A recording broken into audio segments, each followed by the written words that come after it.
So hello, everyone. Welcome to the inaugural edition of Creative Outlets. We are so honored to have with us the four lead actors of the show, THEMS. And we have the creator and actor, we have Gretchen Wilder, woo, and Gretchen plays Gretchen. Decided to keep your name for that. Yeah, I did. Is it very autobiographical, Gretchen? You know, it's not. I've been out for quite some time. The character Gretchen realizes she might be queer when she's 30. I came out over a decade ago. And not at the gynecologist. No, but there was a gynecologist moment that helped me discover my sexuality, but it definitely was different than what you see. Cool. Well, Mitch McConnell was nowhere to be found. Yeah.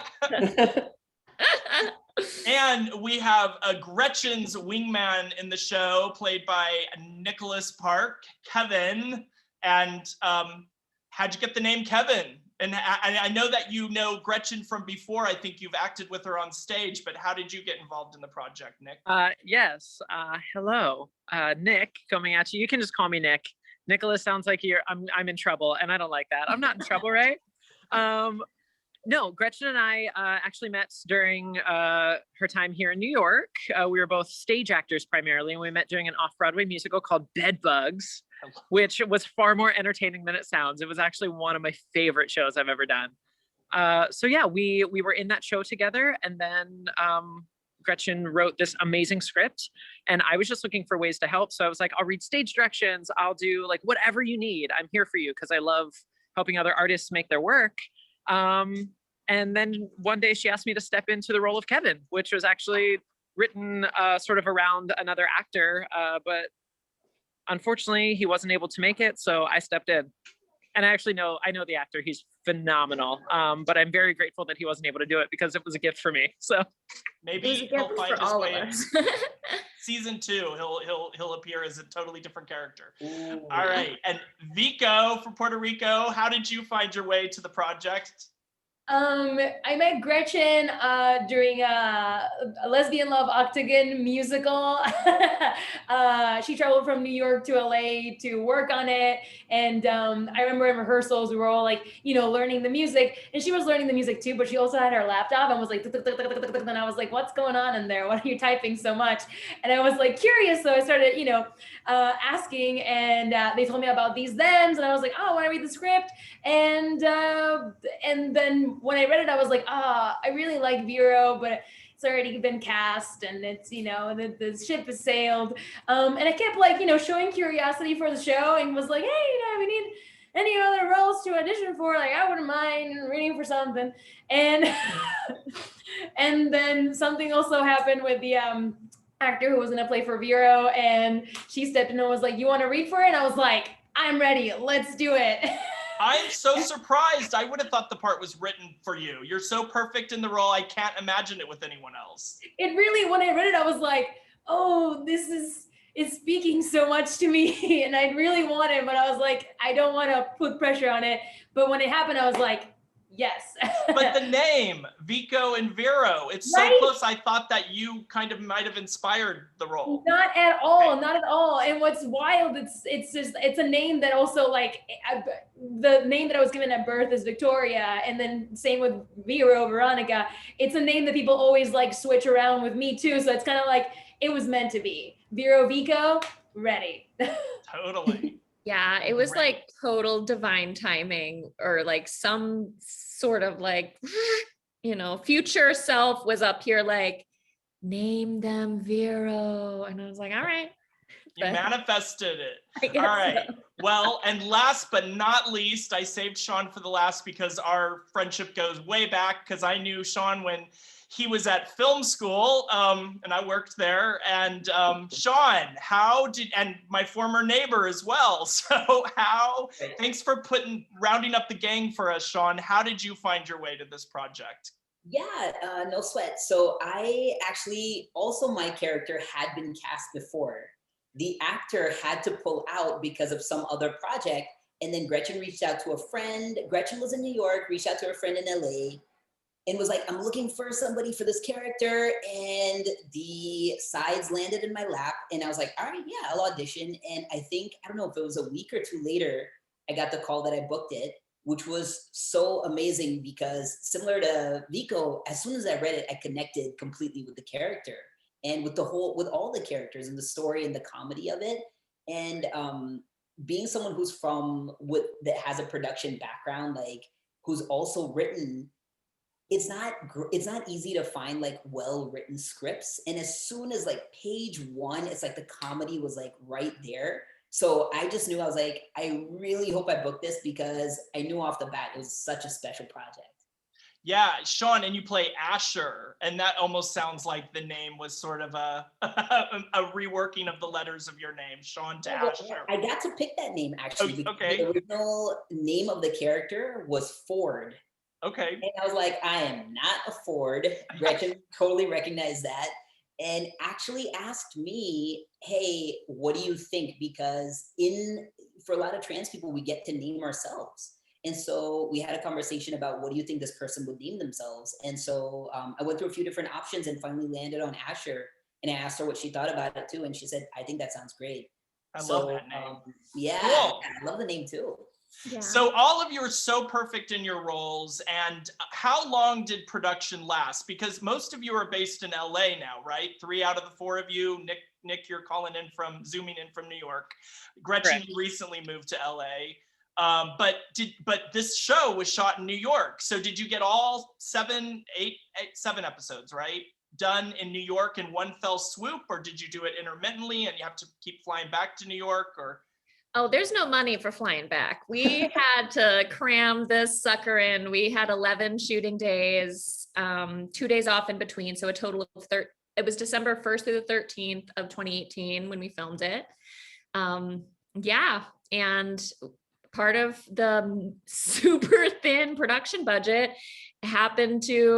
we were able to fly out, and I was living there at the time. So yeah, we flew out Vico and Shaan and our director Jet, all from LA. And honestly, it was like the queer gods opened their arms, and it was a pretty seamless situation. At the time, my roommate had just moved out of my apartment. So Vico stayed at my place.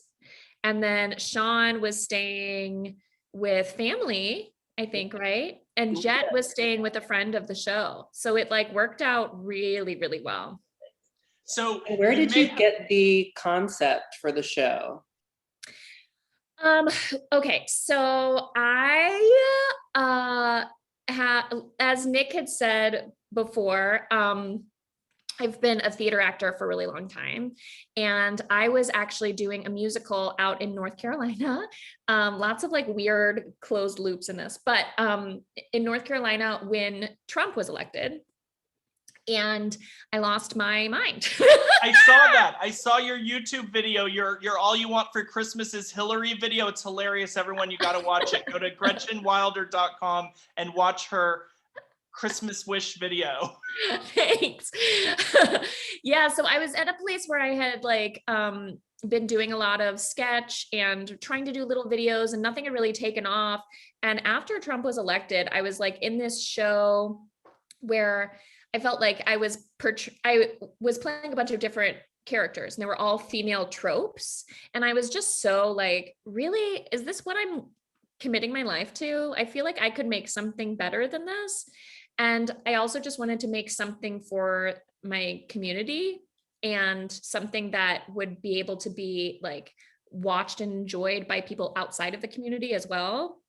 And something that was funny, and that didn't exist. So I was like, okay, I'm going to start writing it. And so, yeah, the inspiration from the show, it really started with the gyno moment, because it is loosely tied to an experience I had when I was just coming out. And I was like, oh, I remember thinking over a decade ago, like, oh, this would make a really ridiculous episode of television. And then also the Vero Gretchen moment in the bar, the who's on first bit between the they, them pronouns, that had been in my head for a while anyway as a sketch. So I was just like, oh, it would make sense if that character were also at the gyno. How can I start to like build out the world. So it really started as a few sketches that I just kept working on.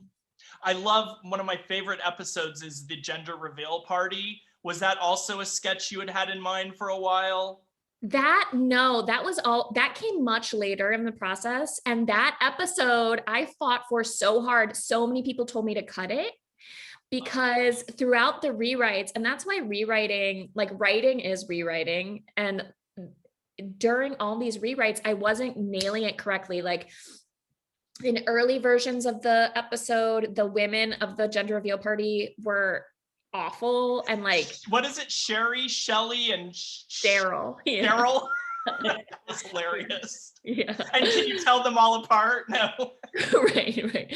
We called them the beige ladies on set.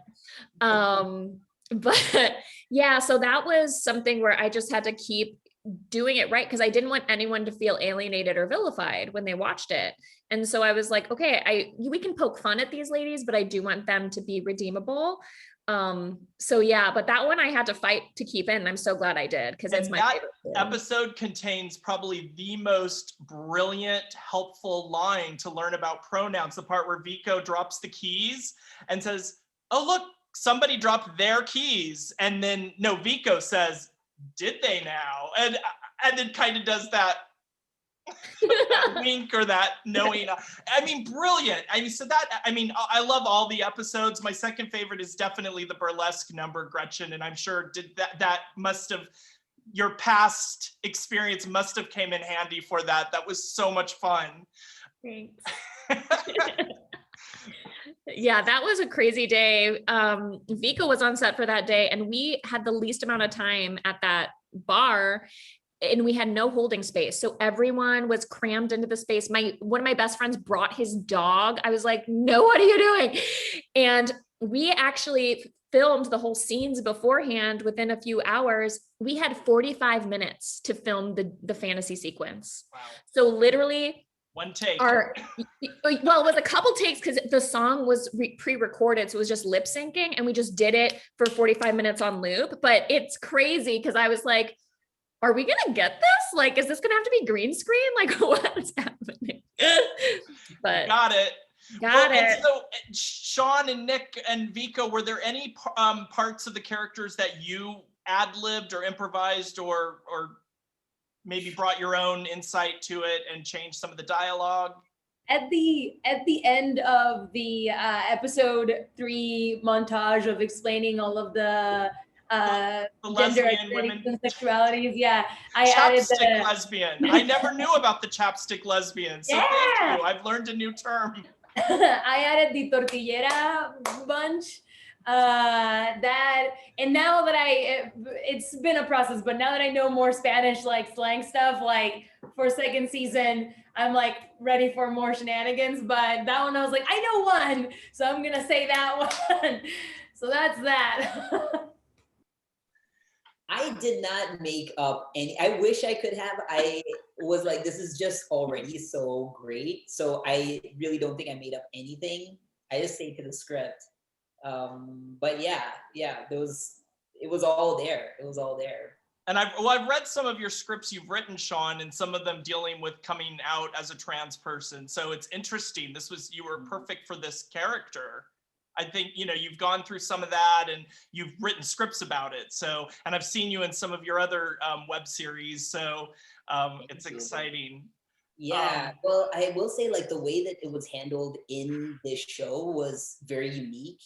And also just, it wasn't for the audience. It wasn't like this character was coming out for the audience. This character, he's just living his life and he's having conversations with the people that he cares about.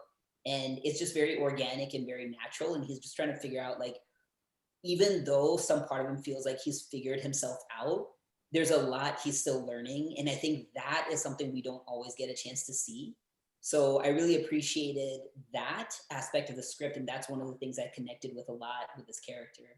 But a very different role from your gang leader on, was it Criminal Minds or a TV show? That was pretty impressive. You were like the head leader, cisgender male head honcho of a gang, right? We don't know his gender identity. Okay. So we can Can't make assumptions. Yeah. I'd like to think, look, some people say he was a gang, some people would say he might be a terrorist, but I think he was actually the Robin Hood of Bangladesh. Okay. So assumptions are very interesting. Right. I need a spin-off. We need to pitch this. Nick, real quick, Nick, I mean, your character had some of the most hilarious lines and some of the most, you had to be the one to kind of do the hard work of being the insensitive one that we all kind of learned through you. But did you add any of your own twists to those? Because you've got a background on Broadway, so you were having fun vamping it up. Honestly, sort of what Shaan said, almost all of that was just sort of naturally there. We did play a little bit, like little bits and pieces. I will say my pride and joy line though was Gretchen and I sat down one night. Henrietta Hudson had already decorated for Christmas when we were filming. And Gretchen was like, this is not set during this time. And we were trying to figure out how we could explain it. And we came up with the Dyke the Halls with gals named Holly. So for me, that was a really wonderful brain baby that we came up with. And Gretchen was so open to working with us and playing with us. So she was like, yes, done, in the show. That was a brilliant addition. And honestly, like we sold a bunch of mugs that's for Christmas that says Dyke the Halls with gals named Holly. So. And did you sell the earrings too? Where did you get those earrings? Those are from an Etsy person. An Etsy person donated those to the show. So I should put their info on the website actually. See, you didn't have a big budget, but you had a lot of love and support. How many people worked on this? Like over 200? Or how many people were involved in the making of this? Yeah, at this point, I would say probably over 200, just like with all the support and like momentum it's continued to have. But as far as we had over 50 extras, we had 25 speaking roles. We had, I think, 30-ish crew members, and then we had volunteers and all of our locations were donated, which was incredible. And I think all of them are queer-owned spaces. Even the gynecologist, the woman who owns it, is a lesbian. So that was cool. Well, and I'm hoping there's going to be a season 2. I know that it'd be great for somebody to come in and pick it up. And would you keep season 1 or redo it or reshoot it or just move on to season 2? And have you had any interest outside of the US and for different languages? And how would that complicate the writing to have to translate the different pronouns into different languages? And especially from Vico, I want to hear from you how it is in the Latinx community, because I've learned Spanish and gender is such a big part of just everyday nouns, but I'm sure there's a whole other complicated aspect. I think maybe we just need German, because German has the whole neutral pronoun, right? Or neutral, what do you call it? The signifier or that goes before the word? Yeah, something like that. We do have German subtitles. We just haven't released them yet. So someone actually translated the show into German, Dutch, Mandarin. Vico did the Spanish subtitles, which is awesome. And those were released as we were releasing it initially on YouTube. Yeah, I don't know how to answer. There was so many questions at once. Vico, do you want us to talk about the translation first? Sure, yeah. Well, so I was in Puerto Rico like a month and a half before we released the show in 2020. And I specifically was, because I was having such a disconnection with like, there was a lot of things missing between like me, deconstructing myself and, self-reflecting and coming out as authentically as I possibly can be, but then with my culture and my language and my friends and family, like not really being able to like explain to them exactly how I like feel. And it was like, really like, how do I tell you? Like I was like telling them some stuff, but it didn't really feel exactly, it wasn't hitting the nail. So when I went to Puerto Rico for a month and a half, I made sure the first thing to do was to connect with the queer community over here, because I've been in the diaspora for so long, and traveling back to Puerto Rico is it's not as easy as it sounds. There was at a point in my life where if I traveled to Puerto Rico, that means I can't work in LA, and I can't keep a roof over my head and put a food on my table and all that stuff. So, but when I did the month and a half, I was in a really good space. So I was like, let's do this. Let's connect with the community here. And I started to meet people that were using inclusive language in Spanish and teaching me the ins and outs and all the things, all the terminology. And when I immersed myself in it, I was like, Gretchen, when this show comes out, we need to have subtitles in Spanish so I can show this show to my parents so they can start to understand me and start to connect with me in a way that I want them to connect with me, right? And it is something that is taking a little bit longer. I am in circles in Puerto Rico that are, trans feminist led, very queer, everyone, like these are my circles here. But when I'm not in those circles, it's very binary. They're very far away in years of progressive ideals or thoughts. So it's been really interesting to be in such very different radical spaces, and how do I navigate as kind of like a mediator of like feeding this information to this side not so quickly, so they're not like, what is happening? Right. But it is very interesting to see how some people are like, pushing away or against it, or like, oh, that's interesting, that's cool, I've never heard of that, and are interested in. I always have it as an invitation, so they don't feel. It's tricky because I want to be like, use it now, but if I do that, they're gonna be like, no. So I gotta be like, I invite you to access me in a way that's new and innovative, and it will make a lot of people really happy. It's kind of like your character Vero. I mean, really, you're teaching people. You're the straight whisperer that you call yourself on there. It's turned a bit of that because I've learned a lot through Vero. It's kind of, I've always throughout my life, I always learn a lot from my characters, and all of my characters learn something from me. So there's always a give and take. And with Vero, when the pandemic started, I was like, okay, I gotta step it up, or else I'm just in my comfort zone. And I can't just be like, oh, I played this character and then just like sit back and like call it. Like I had to be like, okay, no, let's freaking do this. And it's been really, the feedback has been, it's all over the place, but it's mostly positive. But there's always the trolls on the internet who are just like, you're ruining the language. And I'm like, language is just always changing. So you're gonna have to either stay where you are in the darkness or come with us to the light and rainbows. And see, this is what makes your show, Gretchen, so much more than just entertainment. It really is a helpful tool for learning. But I do think comedy is one of the most effective ways to get a message across and just kind of, break down the uncomfortableness a bit. But I applaud your bravery of pursuing comedy. We're in a very tumultuous time, and a lot of polarization, and I love SNL. I know you love SNL, and I specifically love their political satire, but of course their political satire is always going to offend half the population in the country.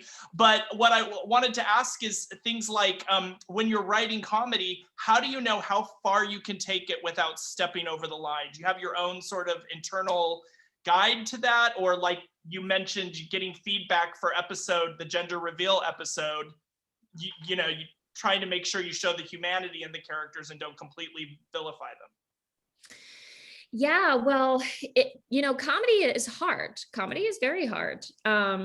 And when I was writing it, I had 4 table readings in New York before we started pre-production.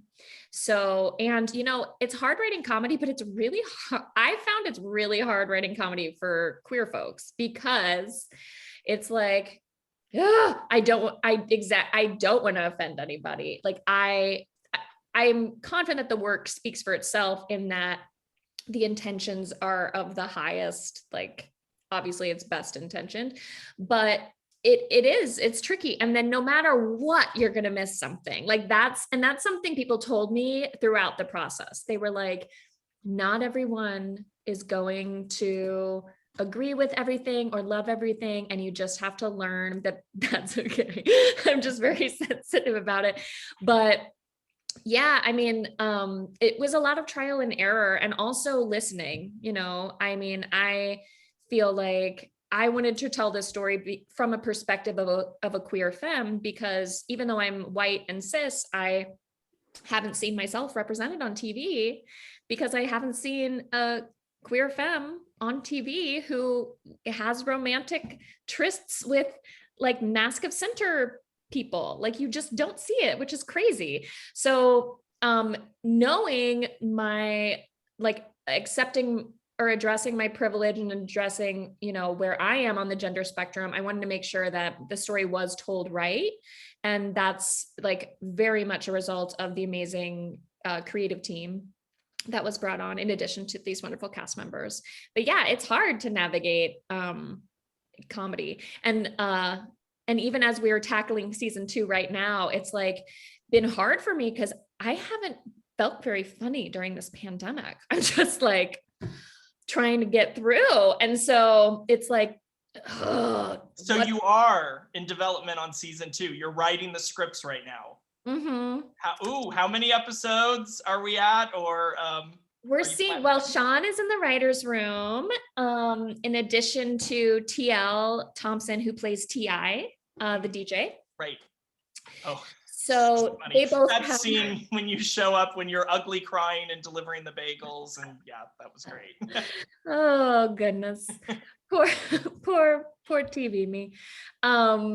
Yeah, so season 2 is in development right now. We are like navigating this strange land of like, is someone gonna bite? We have some like lines out. It's like some fishing poles out there. It's like, are you gonna bite, or are we gonna move forward and self-produce season 2?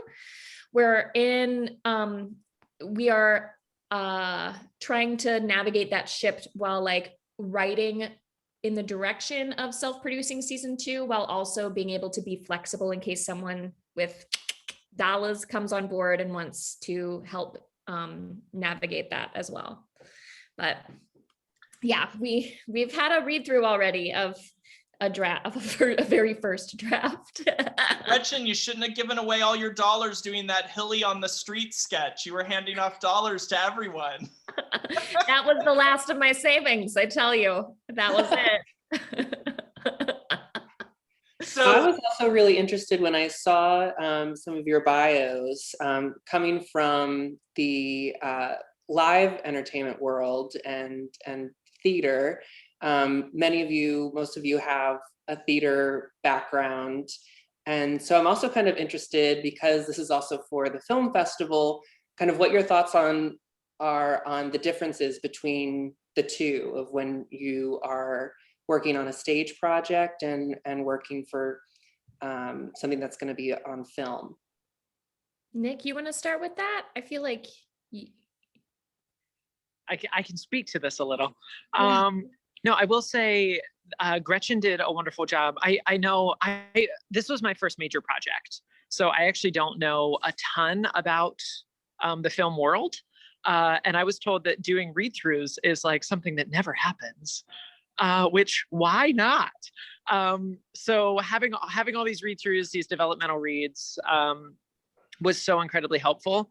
And yeah, I feel like this was just a weird project, because even Jet like used every ounce of time and like made sure while we were setting the scene, like came over and discussed with us, and we played and we ran through our lines and our scenes. And like, it felt very comfortable for me, because it felt like I was part of a team. We were a family in this space. And there was always, we always found a moment to play. Jet was always very open to listening to what we felt and what we needed and wanted, and was always willing to navigate that. Not necessarily like getting rid of any plans, but it was like, how do you feel? Okay, let's play.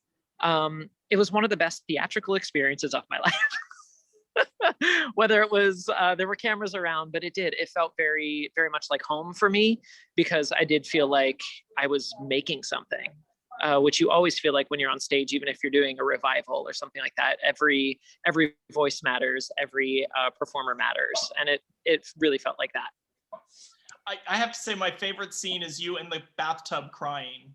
I mean, you just were so hilarious there. That has never happened to me in real life. That was written where he was in a bubble bath and we didn't have time and I was so upset. And Jet was like, just have him be stoned and laying.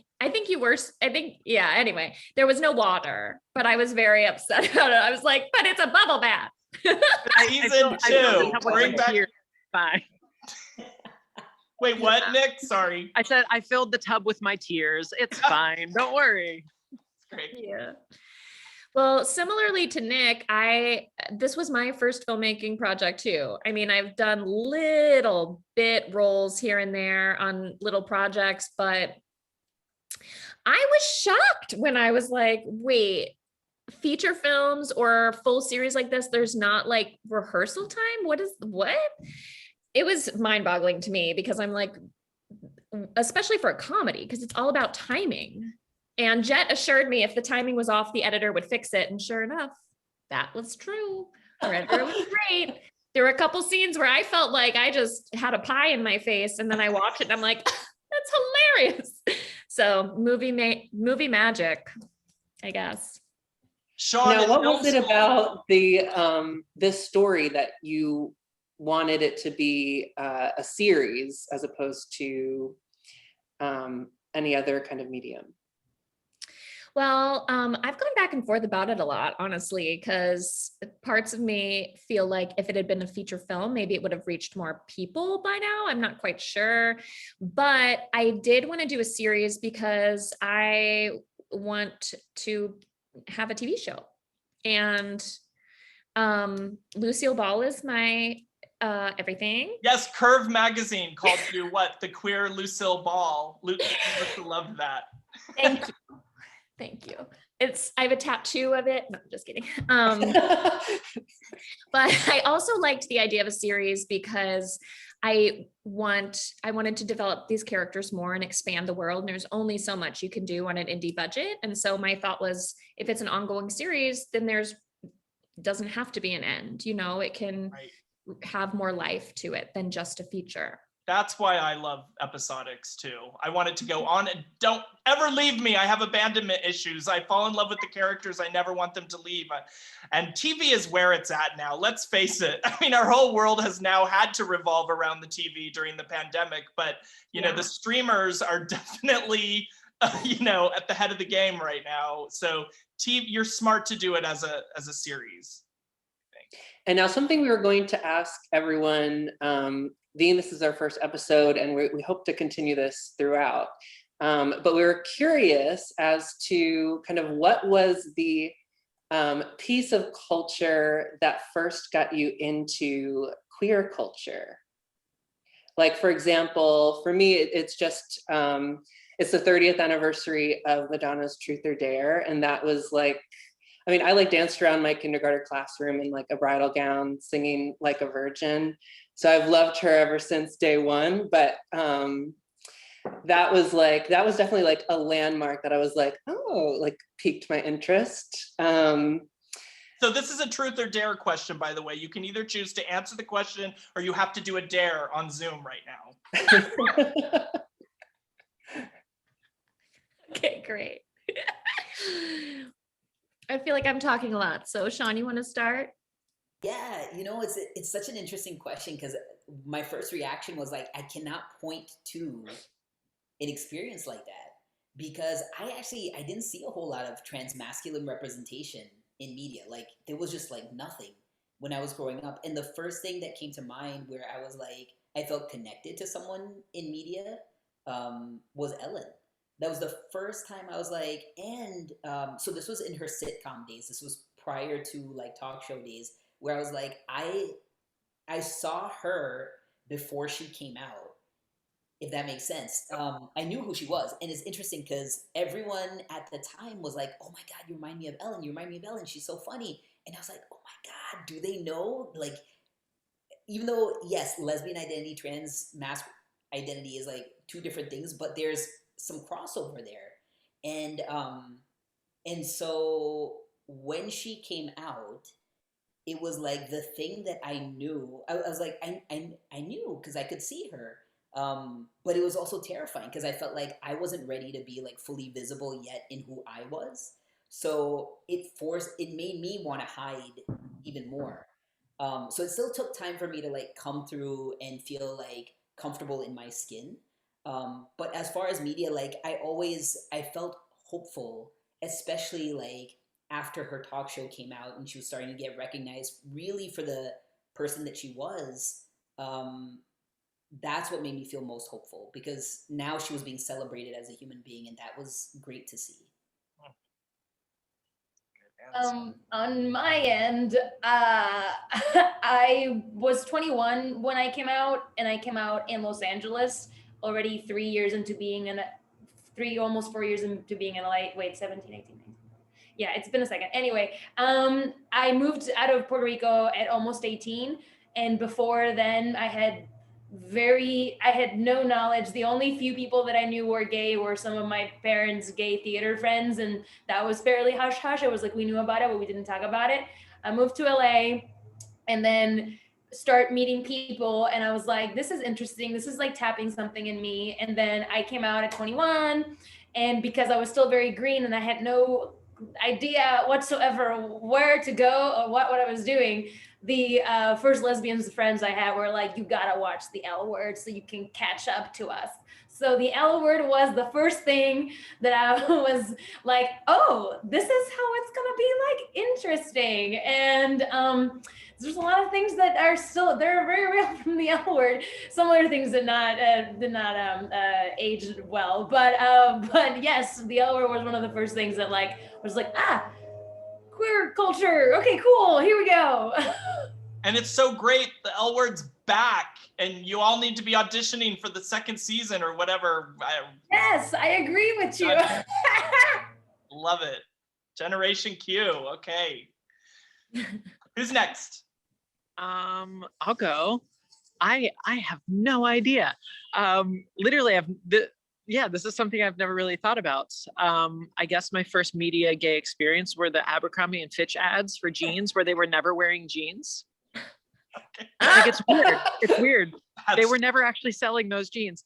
No, I guess I had like little blips of it. I remember Sunday afternoons after church, I would come home and I would watch Project Runway upstairs in my room. And I would always tell my parents I was watching sports.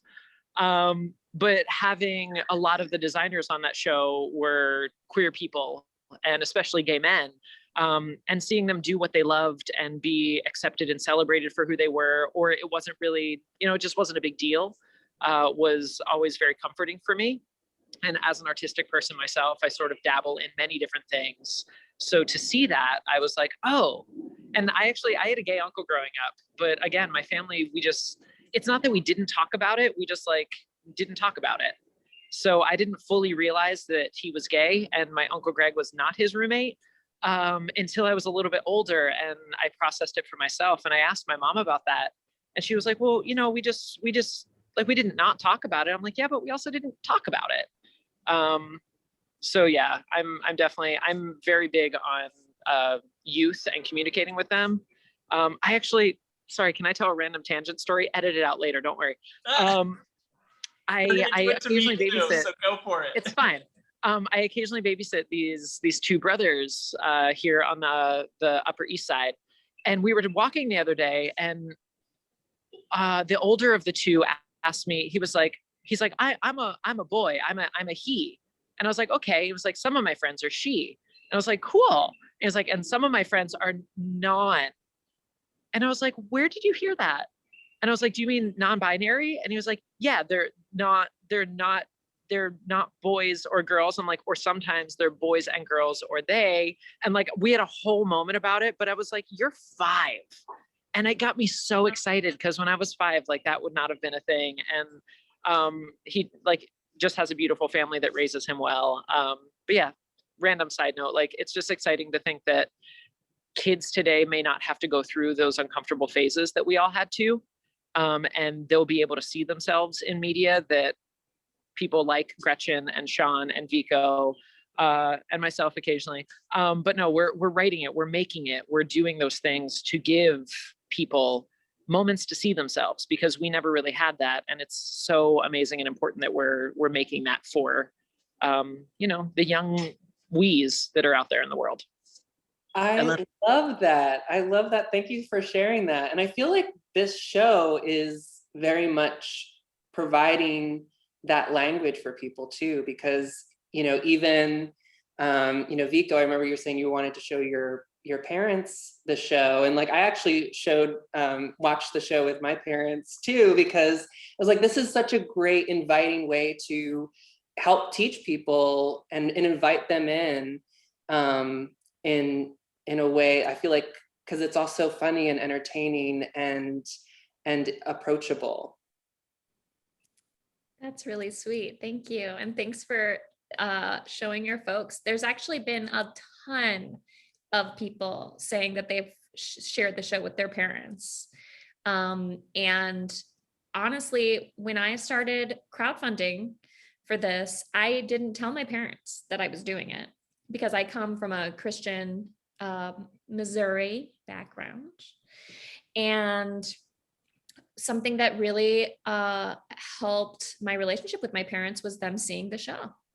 And so I really love it when parents like write in, or people tell me that their folks saw it and understand now.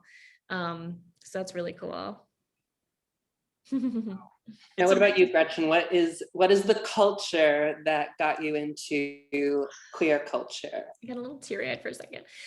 So my first memory of anything queer was when I was 16, and I was in the school play, and I was 15, because I was 16. Anyway, I could drive. Point is, some of the seniors who were in the play were like, come see this movie with us.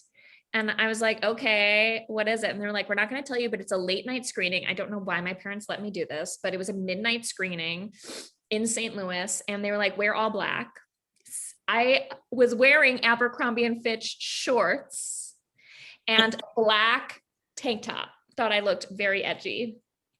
And I show up, and it's a screening of Rocky Horror Picture Show. Yep. And it was at the Tivoli Theater in St. Louis, and everyone was like singing along, and I'd never seen Rocky Horror. And I think actually now this explains a lot truly about my like queerness, because Rocky Horror is such a queer movie, like way ahead of its time, all the gender fluidity, you know. And I just remember being like hit like a ton of bricks, being like, what is this world? Oh, I need to be in this world. Yeah, so that was definitely my route, was Rocky Horror. Mm-hmm. Makes a lot of sense. And the singing, I love the, you know, use of song. So yeah. I love it. Well, thank you. It was such a pleasure to meet all of you today. It was, I really appreciate you spending an hour of your time to chat about your amazing. How are you going to edit this down to 20 minutes? I know. I'm not looking forward to. It's gonna be the remix version. I'm excited to relive all of this fun. You can do the extended version, like Lord of the Rings, like yes. Director's cut. Yeah. With commentary. I have to tell you all, and this doesn't have to go in there, but my first experience, most formative experience for trans representation was David Duchovny on Twin Peaks back in 1991, playing Special Agent Denise Bryson. And she shows up, and formerly Dennis Bryson, she says, "You can call me Denise." And the portrayal was so cool. It was unlike any other trans performance ever, or because, and he saves the day, she saves the day in a scene where she dresses up like a Double R Diner waitress. And it was cool because they didn't make a deal out of it at all. And so that was my. We have come a long way. We have. It's amazing how quickly things have progressed suddenly in the last few years. When you think about how many decades went, I mean, I was going to ask in the show, you know, what we all thought of in hindsight about Julia Sweeney's character of Pat on SNL. You know, you would not have that character now. And so I Googled to see what her reaction's been this last year. And she talks a lot about how, well, the humor is more in people's reaction trying to figure out Pat's gender, but Pat definitely had one gender. So the fault was more with the people trying to decide. But at the same time, you know, I know a lot of people would get offended by the portrayal of Pat because it's just such an, you know, an attractive portrayal. But then you think, well, you know, all characters, the whole spectrum of characters, you can have villains and heroes, and, you know, you don't want to deprive everyone of different experiences. But that's why I loved David Duchovny's performance, because it was such a sexy, really respectable performance of a trans person. So that's that. Derek, have you seen Work in Progress? No, we wanted to go around and ask all of you what you're binging right now. Do you want to do that? Starting with. We can, but I was going to say specifically, there's Julia Sweeney is in that show. She comes up in 1 or 2 episodes, and they actually talk about Pat, which is really great to see, like through the lens of like this comedy where you have a non-binary lead character who falls in love with a trans guy. And it's done very, very well. So check it out when you get a chance. I think. Yeah, because Julia's sort of playing a parody of herself in it, or she's playing herself. She's playing herself, and the non-binary character gets a chance to tell her how difficult that portrayal was and how it impacted them. And the trans person, the trans guy that they're dating, I'm so sorry, I don't know why I'm doing this, that they're dating is much younger and doesn't know about the whole Pat SNL thing. Oh, wow, before their time. Okay. Before their time, yeah. And so they get a chance to have a conversation with Julia Sweeney, and then Julia Sweeney finally like understands like why this was so difficult. That's what I remember. I think there was some other scenes after that, but I really don't remember. But anyway, it was interesting that you brought that up, because that was it was a huge cultural moment too. Because you're right, like today it's like we would never see that, thank God. Like we would never see something like that. But I think, you know, media does change, and sometimes we have to go through these like uncomfortable moments until we like get to the place of understanding like, oh, now I see what the problems are. Now I see why that was so difficult and hard on a lot of people. Because I specifically remember that, and I was like, I could not watch or anywhere anyone was having a conversation of Pat, like at that time, I was like, I gotta just remove myself from the space, because it was very, very tough to watch, you know, especially as somebody at the time whose gender identity was also like not really read for what it was. Mm-hmm. So, yeah. Well, I think that's a good point as to like why it's so important to have representation in writers' rooms and who is creating the jokes, you know, because if you don't have, we all have our blind spots. So, you know, if someone was there to be like, that's actually not very funny, and here's why, you know, so I think that's some progress we've seen too, and just behind the scenes having more representation. For sure.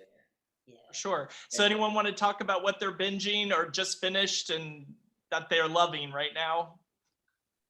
I'm watching Jane the Virgin for the first time, and I'm loving it. Vico, you're in that. Aren't you in that? Oh my God, yeah, for like 30 seconds, maybe. Season. It's the last one. It's the last one. Okay, I'm like halfway through the first season. Yeah, it's gonna take a bit, but it was a really fun day.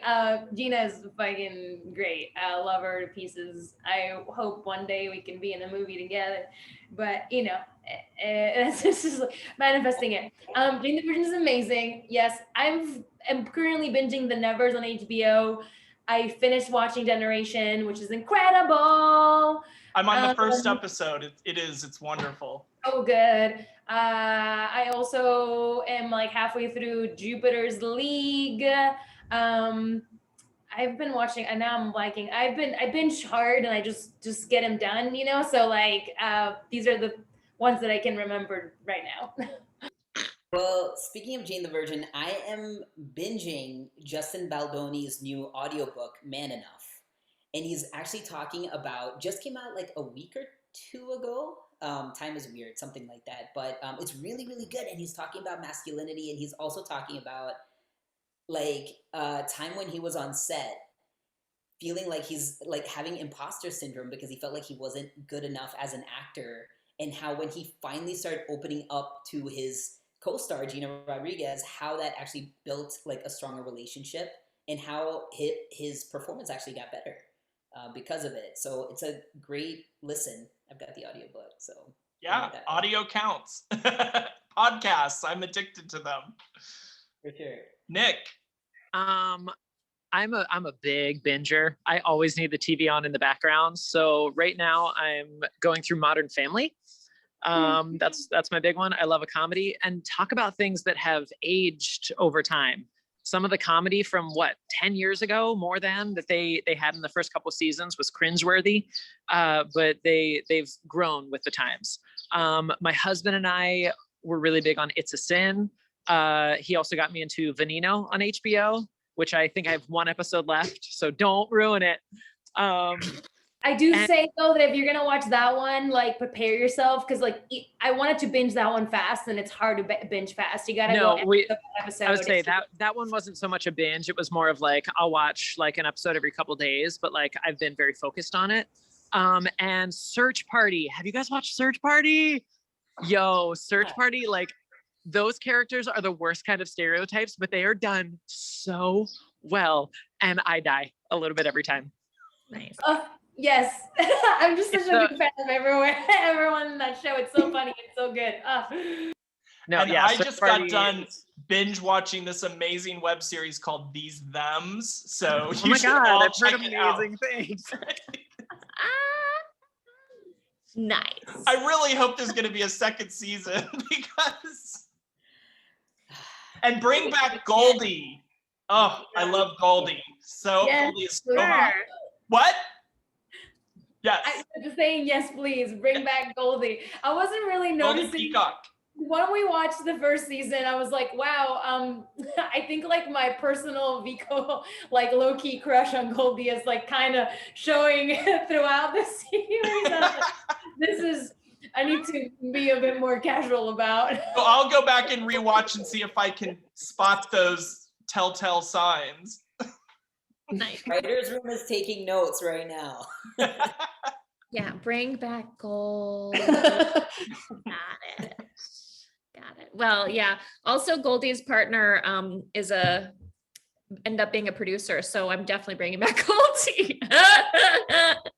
and bring like, and you could go into some of the more obscure neo-pronouns like this pomo gender. Find out more about pomo gender. Is it pomo or homo?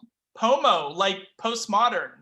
And of course, you know, I classify myself as a sapiosexual because now at my age, stimulating conversation just really turns me on. So nice. Anyways, you could go so many places in the second season. This is going to be fun. So, and you know, we have never had web series at TIGLFF before, I don't think. I mean, I just came on board last year, but that's a category I think I'm going to bring into the festival. So we will have to spotlight you. I know your film's been doing really well. It's played so many other festivals. It won Frameline last summer. Congratulations. And what is it?